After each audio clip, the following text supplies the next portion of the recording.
So I just wanted to go back a little bit, kind of like on your whole story, your whole journey. You were listed as a tight end coming out of high school, and I think you played both ways, if I'm reading correctly. Yeah. Okay, were you better at tight end or better at defense, and sort of just tell us a little bit about like how you developed both, and then why defense instead of tight end in college?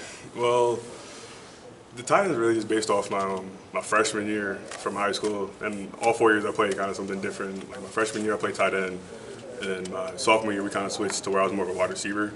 And my third year I was kind of like fullback, and my fourth senior year I was straight up just a running back, like feature tailback. So kind of I just did everything for my high school and offense. But I've always played that like D end position for like all of high school, and the reason I like defense more than offense is because I feel like offense, like nothing against it, but like only one person has a chance to really make a play, like the person getting the ball, like the quarterback. But defense, everybody gets a shot. Like anybody can make a play. It's kind of like I feel like it's more like a group. We're all just more working together. Like we all can have a chance to equally impact the game on defense. But you were playing both ways all throughout high school, Yes, sir. offense and defense. Yes, sir. Okay, you said you played some wide receiver. Yeah, How, kind of just did how everything. big were you as a wide receiver? Wasn't as heavy as I was now. I think I was 220, 230. And then, As a high school wide receiver? yeah. And then when I switched to running back, I was probably 240 by then. And so, yeah, kind of the kids in the area just kind of compared me to Derrick Henry. It's kind of funny. You were a track guy too, right? Yeah, I did. I ran track all 4 years. And then I did 100 meter, 200 meter for a little bit till 4x1, discus, and shot put. So you were running 100 meter like 230. Yeah. So you're kind of a freak athlete then, right? Like, what's Yeah. maybe the most impressive athletic feat in your eyes you've accomplished?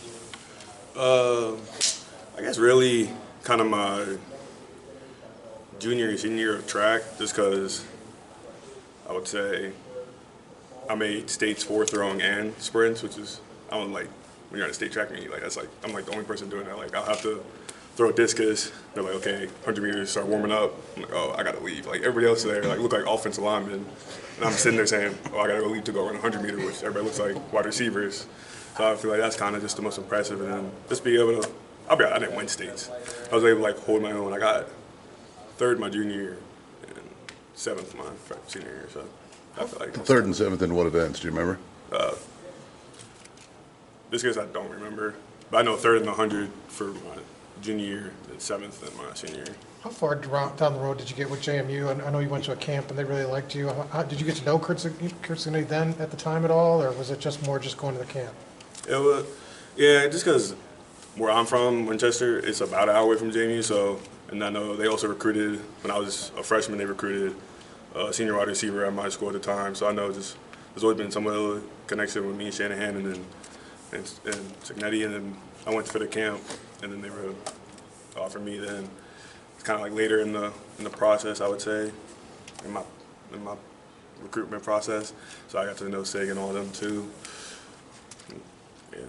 What was your impression of him at the time, and did that relationship kind of like right away come back? You know, when you were looking to transfer, you knew that they might be a staff you wanted to play for? At the time, yeah, I knew. I mean, kind of the proof's in the pudding. Wherever Sig's gone, he just wins, and he just kind of like it's a winning culture no matter where it is. And even when I went on the visit, going through all the things and touring the facilities, kind of how he just built up JMU, you were able to saw like the stuff he was able to do there. And then when I was leaving Kent, them kind of talking to him again, kind of reminded me like I was in high school, like yeah, this guy like he just has it. He has that winning culture no matter where he goes, and kind of something that, especially where I'm coming from, we didn't really have that as much. So I was something I was really kind of looking at in the portals, just a winning culture and being able to learn. How does his game week process differ from any other coach you've ever had? I'd say it's intense, like the practices, but they're also like he takes care of us. So they're not long. We're in and out quick, so it lets us be able to rest our bodies. Also, just be able to watch more film on teams in the meetings. So I feel like that's probably the big difference. It was nice and hard competitive, like a practice should be, but it's also quick enough to where we're able to rest our bodies and be fresh for Saturdays, playing fast, physical, relentless. How big a hit is it for the room to see Kellan Wyatt go down, and how do you guys move forward? That's a big hit. Me and him and McCallum having like a team rotation between the strong DN spot and the studs position, and that's, he was having a great season, but it's kind of just next man up. So, kind of throughout the practice, I guess we'll see who kind of is going to step up for the position to help me and Mikal out. We also, me and Mikal kind of know, like, our reps are going to go up, and we just got to toughen up. So. Do you feel as comfortable as you have in this defense now?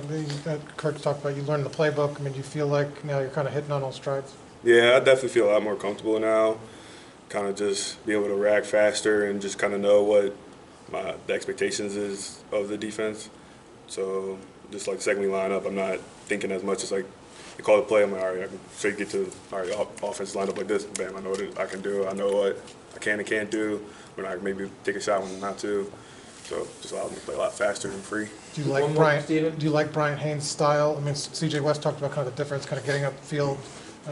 Do you like that, or have you enjoyed kind of playing in that system? Yeah, I definitely have enjoyed it. Being not just sitting back, letting the offense kind of dictate and just kind of, dying slowly. Able to just getting after the offense, making, we're controlling terms, getting them off schedule. It's definitely been kind of fun to play in this defense.